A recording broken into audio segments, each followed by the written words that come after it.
Екінші сабағымыз ребустарды шешуге берілген есептер. Бірінші есеп: оң жақтағы ребусты шешіңіз. Мұндағы бірдей әріптер, бірдей цифрларды, әртүрлі әріптер әртүрлі цифрларға сәйкес келеді. Драма қосылған драма театрға тең дейді. Яғни баған түрде қосатын болсаңыздар, театр деген шығып тұр. Енді байқасақ, аға аны қоссақ, р шығады. Мына жақта да аға аны қосатын болсақ, а шығады. Яғни бірдей санға екіге екіні қоссақ, аяқ жағы екімен аяқталатын сан шығады дейді. Бұлар бізде бере алмай қалады. Себебі екіге екіні қоссаңыз 4 болады да. Бұл сәйкес бере алмай қалады. Енді не айтамыз? Демек, бұл жердегі санымыз, яғни а деген санымыз 9-ға тең болады. Яғни а тең 9-ға. Неліктен деген сұрақ келетін болса, 9-ға, міне 9-ға 9-ды қосатын болсақ, 18 бірдей емес қой. Бірақ алдыңғы саннан 1 деген сан қарызға келетін болса, 19 болып кетеді да, мына жаққа 9 түсе алады. Ал қанылған жағдайлардың барлығында екі санның бірігуінен, яғни қосындысынан, сол санның соңғы цифрмен аяқталатын сан шыға алмай қалады. Демек, біздің а деген санымыз 9 екен. Олай болатын болса, мына жақтағы аналардың орнына да 9-ды қоюымыз керек қой. 9-ға 9-ды қосамыз, яғни 18. Яғни мына жердегі r деген әрпіміз 8-ге тең. Яғни r тең 8-ге. Ары қарай кеттік. Ары қарай баратын болсақ, мына екеуінің қосындысы 9-ға тең болды. Енді қараңыз, мына жер 8 шыққан етін. r мына жақта болса, мына жақта да r бар. Демек, мына жер 8-ге тең. Мынау да 8-ге тең. Мына екеуінің қосындысы жаңа 18 болды. Мына жақтан бір сан қағазға келді, 19, 9-ды түседі, бірі ойда. 8-ге 8 қосамыз, 16, ойдағы 1 мен 17. И мына жаққа бір қарызға кетті. Бір қарызға кетті. Олай болатын болса, д деп тұрған сандарымыз екеуі бірдей сандар ғой. Бұл екеуінің қосындысы, бірдей сандардың қосындысынан мына жақтағы т деген әрпіміз шығу керек болып тұр. Енді д деген санымызды 1 деп ойлап көрейік мысалы.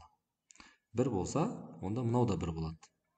Ал екеуінің 1 мен 1-дің қосындысы 2. Мына жерге 2 түсу керек еді ғой. Бірақ мына жерден жаңа екеуінің қосындысынан 17 болды ғой, 17, 7 түседі, 1 ойда. 1-ге 1-ді қосамыз, 2, ойдағы мен 3. Демек, не қаншаға тең? 3-ке тең деген сөз. Бұл жер 3-ке тең болатын болса, мына жерімізде 3-ке тең болады. Яғни, мынау да 3-ке тең. М қосылған М, ол бізде 3-ке тең болатындай жағдайға жетуіміз керек. Енді бұл екеуінің қосындысы 3-ке тең болатын сандар жоқ. Бірдей сандардың қосындысы аяқ жағы 3-пен теңеспейді. Енді мына екеуінің қосындысы бағана 9 мен 9 18 болды ғой. 18, бірі ойда етін, міне бірі ойда деп айттық. Демек, мына жер бізде 6 және 6 болады. Себебі 6-ға 6-ны қоссақ 12, ойдағымен 13, яғни сәйкес келді. Сонымен не айтамыз? А деген әрпіміз 9-ға тең, Р деген әрпіміз 8-ге тең, Т деген әрпіміз 3-ке тең болды. Д деген әрпіміз 1-ге тең болды. Е қалды енді. Е деген әріп қалды бізде. Е деген әрпіміз 7-ге тең. Яғни бізде әртүрлі цифрларға сәйкес келеді. Ребусты шештік. Яғни ребустың жауабы 37.938-ге тең. Яғни барлық әріптерді анықтап шықтық. Келесі екінші есепке ауысамыз. Сол жақтағы ребусты шешіп, сұрақ белгісінің орнына сәйкес келетін санды анықтаңыз деп тұр екен. Енді былай жасайық. Мына екеуінің арасында қосу немесе азайту таңбасы жоқ. Демек, бұл жер деген сөз көбейту болу керек болады. Яғни ортасында көбейту бар деген сөз. Яғни мына жерде де көбейту, мына жақта да көбейту, Қандай да бір санға басқа бір санды көбейтетін болсаңыз 4 шығады. Демек, мынау 4 болса, мынау 1. Или болмаса мынау 1 болса, мынау 4 деген сөз. Енді мына жаққа кеттік. Бұл жақта да бәрібір мына екеуінің көбейтіндісі 4-ке тең.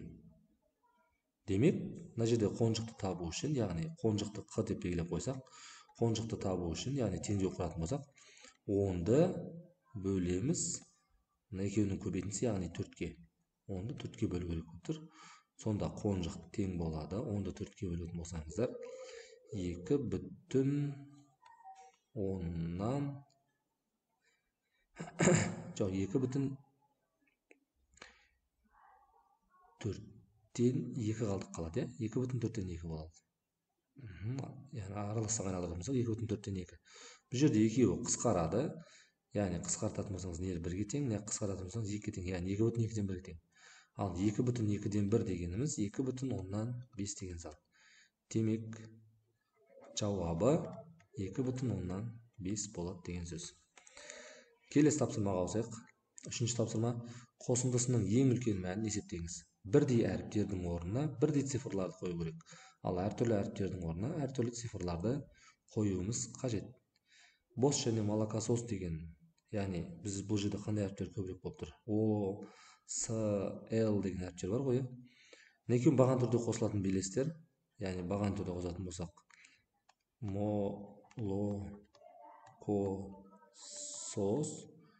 қосылған бос. Соңғы жақтан басып жазатын болсақ, мына жерге С, тағы да С, мына жерге О келеді, мына жерге Б келеді деген сөз.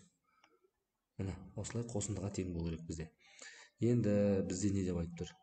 Қосындының ең үлкен мәнін деп тұр. Демек мына жерге мен барынша ең үлкен санды қоямын.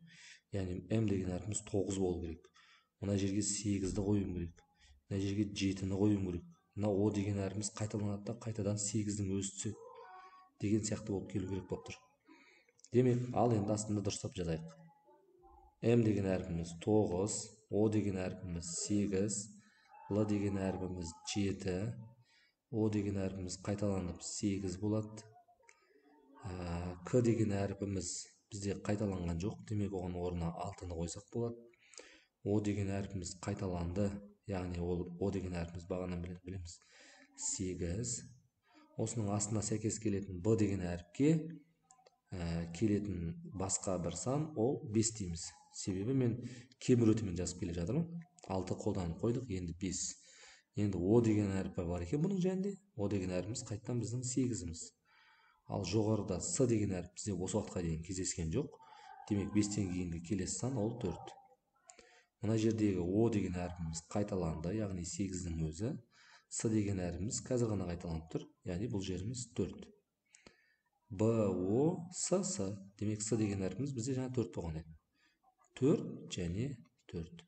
Осыларды баған түрде қосатын болсаңыздар, ең үлкен максималды мән біз аламыз. Максималды мәніміздің қосындысын табатын болсақ, 4-ке 4 қоссаңыздар 8, мына екеуінің қосындысы 12 бір ойда, қайтадан 12 ойдағымен 13 бір ойда, мына екеуінің қосындысы 13 ойдағымен 14 бір ойда, 6 ойдағымен 7, мынаған ештеңе қосылып жатқан жоқ, қосылған жоқ. Демек есептің ең үлкен жауабы мына санға тең.